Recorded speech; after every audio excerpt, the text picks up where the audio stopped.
कभी एनपीए तो कभी एनआरसी, कभी एसआईआर, कभी घुसपैठिए, कभी गद्दार, न जाने क्या क्या। जब से मोदी सरकार बनी है तब से उनके हर एक नेता मंत्री के जबान से यह शब्द अब एकदम आम हो गया है। घुसपैठिए भगा देंगे, छोड़ा नहीं जाएगा, बख्शा नहीं जाएगा। कानून और संविधान की शपथ लेकर यह भाषा बोलने वाले वो लोग हैं जो 24 घंटे सेंधमारी और फर्जीवाड़े में जुटे रहते हैं। आतंकवादी घुस आते हैं, नागरिकों और सैनिकों का नुकसान करके चले जाते हैं, मगर उसे रोकने के लिए सरकार के पास कोई ठोस प्लान नहीं है। चुनाव आएगा तो आतंकियों के घुसने की खबर से जनता को आतंकित कर वोट लेने का घिनौना काम करेंगे। जनता से ऐसी धोखाधड़ी खुलेआम चल रही। वोट लेने में खुद की गुंडई क्या कम थी जो आतंकियों का डर दिखाने लगे। जहां मामला ढीला होता दिखेगा वहां हिंदू मुसलमान का राग शुरू कर देंगे और देश भर में एनआरसी कराने के नाम पर विशेष समुदाय को टारगेट करेंगे। सरकार की जिम्मेदारी है कि वह हर एक नागरिक की सुरक्षा, उसके निडर और निर्भीक होकर जीवन जीने का वातावरण प्रदान करे। मगर देखिए, इसी देश का एक नागरिक एनआरसी की खबरों से ऐसा बेचैन और परेशान हुआ कि अपनी जान दे दी। मामला बंगाल का है और मुद्दा खास है। आज की स्पेशल रिपोर्ट इसी पर। नमस्कार, मैं हूं विवेक रंजन और आप देख रहे हैं द क्रेडिबल न्यूज। पश्चिम बंगाल में मंगलवार को 57 वर्षीय एक व्यक्ति ने अपनी मौत के लिए एनआरसी को जिम्मेदार ठहराते हुए खरदाह स्थित अपने घर में आत्महत्या कर ली। बैरकपुर के पुलिस आयुक्त मुरलीधर शर्मा ने कर के घर जाकर, यानी कि प्रदीप कर के घर जाकर घर का दौरा किया। शर्मा ने बताया, उनके परिवार ने हमें बताया कि सोमवार को बंगाल में एसआईआर की घोषणा के बाद से ही वह बेचैन थे। उन्होंने खाना खाया और अपने कमरे में चले गए। सुबह जब उन्होंने दरवाजा नहीं खोला तो परिवार ने पुलिस को सूचना दी। दरवाजा तोड़ा गया और वह लटके हुए पाए गए। उन्हें अस्पताल ले जाया गया जहां उन्हें मृत घोषित कर दिया गया। पिछले 3 महीनों में कोलकाता और उसके आसपास के क्षेत्रों में एनआरसी से संबंधित यह दूसरी मौत थी।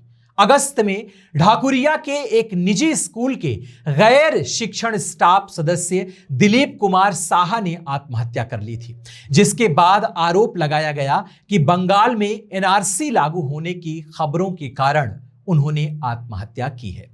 इसके बाद राजनीतिक बयानबाजी शुरू हो गई है, जिसमें ममता बनर्जी ने भाजपा की भय और विभाजन की राजनीति की आलोचना की, जबकि भगवा पार्टी ने बंगाल की मुख्यमंत्री पर बड़े पैमाने पर दहशत फैलाने का आरोप लगाया है। ममता मतदाता सूची के विशेष गहन पुनरीक्षण यानी कि एसआईआर को विछले दरवाजे से एनआरसी के रूप में देखती हैं। प्रदीप कर के कथित सुसाइड नोट में एनआरसी, जिसे राष्ट्रीय नागरिक रजिस्टर कहा जाता है, का जिक्र होने से उन्हें भाजपा पर अपने हमले तेज करने का एक नया हथियार मिल गया है।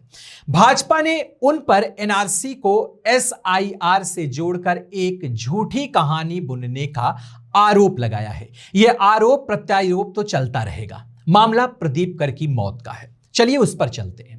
चुनाव आयोग ने सोमवार को 9 राज्यों और 3 केंद्र शासित प्रदेशों में एसआईआर की घोषणा की थी, जिसमें चुनावी राज्य बंगाल भी शामिल है, जहां की अगले साल चुनाव होने हैं।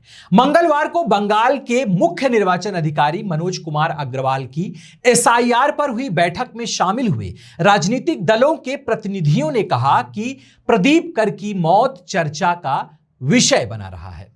ममता ने मंगलवार को एक्स पर लिखा, यह सोचकर मैं अंदर तक हिल जाती हूं कि कैसे भाजपा ने वर्षों से एनआरसी के डर से झूठ फैलाकर, दहशत फैलाकर और वोटों के लिए असुरक्षा का हथियार बनाकर निर्दोष नागरिकों को सताया है। उन्होंने संवैधानिक लोकतंत्र को एक कठोर कानून व्यवस्था में बदल दिया है, जहां लोगों को अपने अस्तित्व के अधिकार पर ही संदेह करने पर मजबूर किया गया है।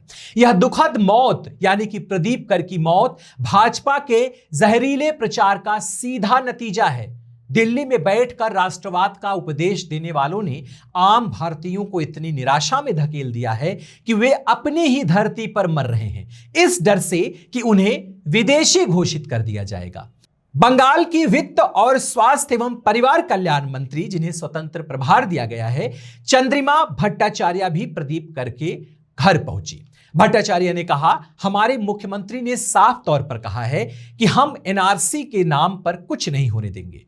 कृपया घबराएं नहीं। बांग्लादेश से आने के बाद भी कौन नागरिकता पा सकता है, इसका एक नियम है। सब कुछ नियमों के दायरे में करना होगा। अब नियमों को तोड़ने के लिए नई शब्दावली का इस्तेमाल किया जा रहा है, यह सही नहीं है। प्रदीप कर के पड़ोसियों ने बताया कि उनका नाम 2002 की मतदाता सूची में था, जो एसआईआर के बाद अंतिम रूप दी जाने वाली नई सूची में नाम दर्ज कराने के लिए एक शर्त थी।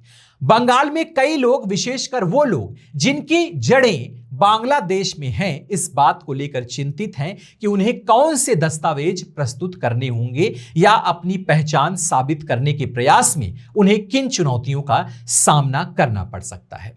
ममता ने मांग की कि केंद्र सरकार इस बेरहम खेल को हमेशा के लिए बंद करे। बंगाल कभी भी एनआरसी की अनुमति नहीं देगा और किसी को भी हमारे लोगों की गरिमा या अपनत्व से वंचित नहीं करने देगा। हमारी धरती मां माटी और मानुष की है, नफरत पर पलने वालों की नहीं।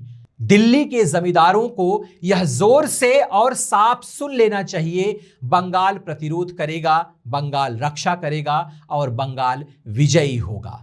हालांकि असम एक इकलौता राज्य है जहां सबसे पहले 1951 में एनआरसी तैयार की गई थी। उसे सुप्रीम कोर्ट के आदेश पर 2019 में अपडेट किया गया था। 11 दिसंबर 2019 को संसद के दोनों सदनों में सीएए को पारित कर दिया गया था और कहा गया था कि सीएए से अफगानिस्तान, बांग्लादेश और पाकिस्तान के 6 गैर मुस्लिम समुदायों, हिंदू, सिख, बौद्ध, जैन, पारसी या ईसाई धर्मों के उन लोगों को नागरिकता दी जा सकती है जो 21 दिसंबर 2014 या उससे पहले भारत में दाखिल हुए थे। इसमें नागरिकता का पात्र होने के लिए 11 सालों की अवधि को घटाकर 5 साल कर दिया गया था।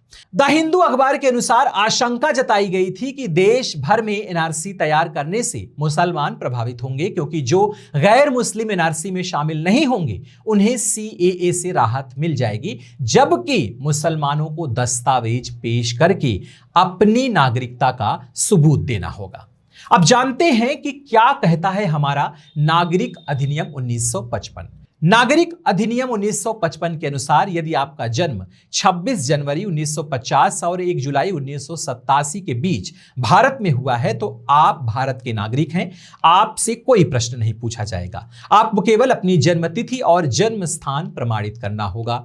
लेकिन अगर आपका जन्म 2 जुलाई 1987 और 2 दिसंबर 2004 के बीच हुआ है तो आपके माता पिता में से कम एक का जन्म से भारतीय नागरिक होना जरूरी है। दूसरे शब्दों में मोदी सरकार आपसे आपके माता पिता में से कम एक की नागरिकता साबित करने के लिए कह सकती है। अगर आप ऐसा नहीं कर पाते तो आपको गैर नागरिक घोषित किया जा सकता है, भले ही आप भारत में पैदा हुए हों और आपके पास भारतीय पासपोर्ट है। अगर आपका जन्म 3 दिसंबर 2004 को या उसके बाद हुआ है तो आपके सामने और भी बड़ी समस्या आ सकती है। ऐसे में भले ही आपके माता पिता में से कोई एक जन्म के समय अवैध प्रवासी साबित हो जाएं, फिर भी आप भारतीय नागरिक नहीं हैं। इससे कोई फर्क नहीं पड़ता कि आप भारत में पैदा हुए हैं, आपके पास भारतीय पासपोर्ट है या वोटर आईडी कार्ड। इन नियमों से स्पष्ट होता है कि यदि आपका जन्म 2 जुलाई 1987 को या उसके बाद हुआ है तो मोदी सरकार आपके माता पिता की नागरिकता की स्थिति की जांच करेगी और मामला इसी से जुड़ा हुआ है। इसी को लेकर के लगातार जनता में इस तरह की प्रतिक्रियाएं सामने आ रही हैं। असम में 31 अगस्त 2019 को जारी अंतिम एनआरसी में 19 लाख से ज्यादा लोगों के नाम शामिल नहीं थे, जिससे उनकी नागरिकता पर अनिश्चितता बनी हुई थी। सूची के प्रकाशन के बाद से असम में एनआरसी प्रक्रिया रुकी हुई है।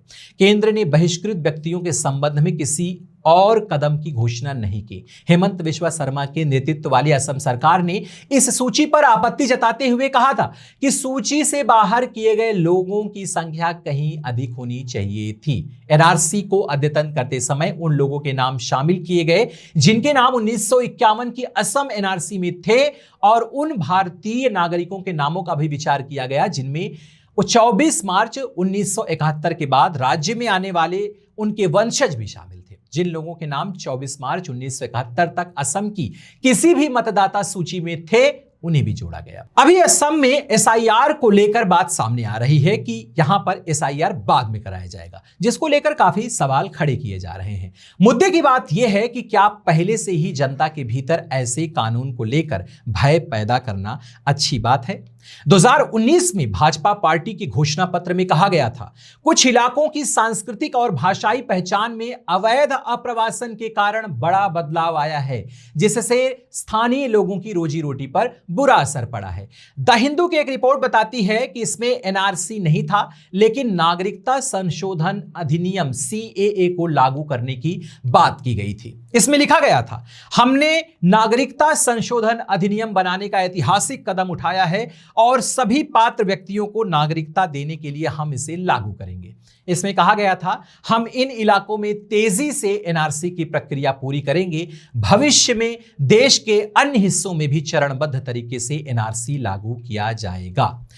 अब अगर एनआरसी सिर्फ गैर मुस्लिमों के लिए ही लागू किया जाएगा तो लाजमी है कि मुस्लिमों में भय का माहौल तो बनेगा ही। अभी फिलहाल बंगाल इस बात पर अड़ा हुआ है कि वह राज्य के भीतर एनआरसी लागू नहीं होने देगा, मगर देखना यह है कि मौजूदा सरकार इस कानून के पीछे क्या मंशा लेकर चल रही है। क्या प्रदीप कर की मौत एनआरसी का भय नहीं है?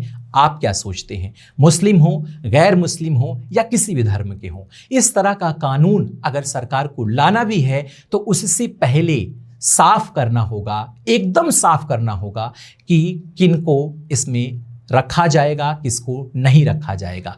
अभी भी ये भले कहा जा रहा है कि गैर मुस्लिम लोगों के लिए यह कानून है, तो मुस्लिम के लिए ये क्यों नहीं है? मुस्लिम इससे बाहर क्यों है? ये जवाब हम आपसे पूछते हैं। आप क्या चाहते हैं? इस कानून को क्या भारत में लागू होना चाहिए या फिर नहीं? या फिर ऐसी खबरों को सुन करके आपके दिमाग में क्या आता है? जवाब कमेंट बॉक्स में हमें जरूर बताएं। देखते रहिए द क्रेडिबल न्यूज़। धन्यवाद।